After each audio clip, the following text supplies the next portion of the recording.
Hello! Good day! Samahan niyo kami today. Tayo mamasyal sa IKEA.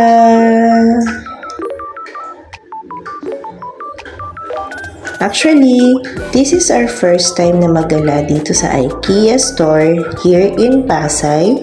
Katabi lang siya ng MOA. And Tay, alam mo ba, totoo nga daw ang chismis na malaki at malawak nga daw dito sa IKEA sa may Pasay. Sobrang lawak naligaw nga kami, hindi na namin alam kung paano kami lalabas niyan eh. Actually, yan yung kanilang second level pagkapasok mo doon sa entrance sa may parking. Alam mo ba mga Tay, sobra akong na-amaze. First time ko nakakita ng gantong kalaking showroom, parang feeling mo nasa loob ka ng isang malaking dollhouse. Kasi sobrang ganda ng mga design nila. Alam mo yun, pag bagong bili mo pa lang yung bahay at wala ka pang nailalaman ng mga gamit, parang hindi ka na mag-iisip eh.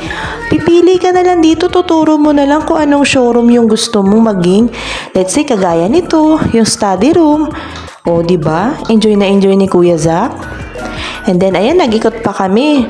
Alam mo, ang gagandahan dito kasi, kumbaga, hindi mo na itatanong kung magkano ganito. Kasi bawat item nila, mga product, may nakalagay na natatag price. Tapos, yung pinakalabas ng showroom, makikita mo yung general total amount kung gusto mo lang bilhin lahat ng gamit na nandun. So, ayun yung pinaka total price kung gusto mo siyang bilhin. So, ayan, nag-picture kami. Kasi parang feeling tong dalawa na to, nandun lang talaga sila sa bahay eh. Ayan, sobrang na-enjoy din, pati ni Zoe, oh. So, mga Zay, ano pang hinihintay nyo? Mamasyal na rin kayo dito sa IKEA. Sobrang dami nyo makikita at mabibili. Mura na. Thank you for watching.